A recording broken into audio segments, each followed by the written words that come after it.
আসসালামু আলাইকুম। আপনারা সকলেই ভালো আছেন। আজ আমি দেখাবো ভাতের সঙ্গে কিছু উপকরণ নিয়ে ভাতের পকোড়া।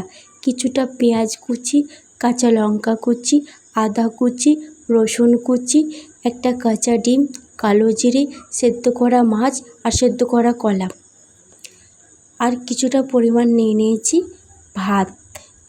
ভাতের ওপর দিয়ে দিয়েছি 3 চামচ বেসন। বেসনটা আমার দেয়া হয়ে গেছে। এবার দিয়ে দেব আগে থাকা উপকরণগুলো একই সঙ্গে একে একে সব আমি দিয়ে দিয়েছি। এবার আমি দিয়ে দেব কাঁচা ডিমটা আর স্বাদ পরিমাণ মতো লবণ। লবণটা স্ক্রিনে দেখানো হয়নি। এই রেসিপিটা যদি ভালো লেগে থাকে লাইক কমেন্ট শেয়ার করবেন, আর এই রেসিপিটা প্রথম থেকে শেষ পর্যন্ত আপনারা দেখবেন। এটা আমার মাখা হয়ে গেছে।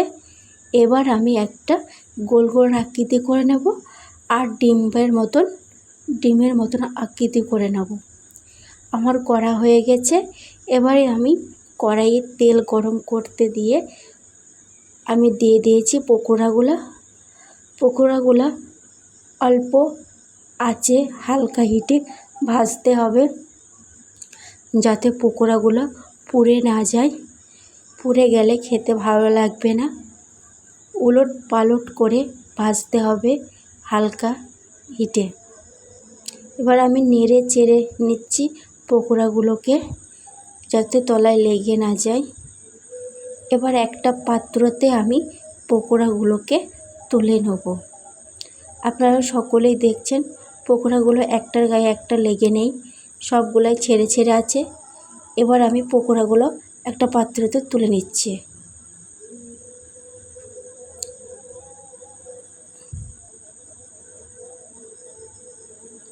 পকোড়াগুলো খুব খাস্তা ও মজাদার হয়ে থাকে।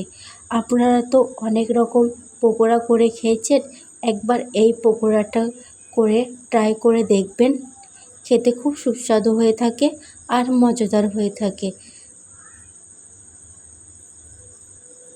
আপনারা সকলে ভালো থাকবেন, সুস্থ থাকবেন। আমার পকোড়াগুলো হয়ে গেছে।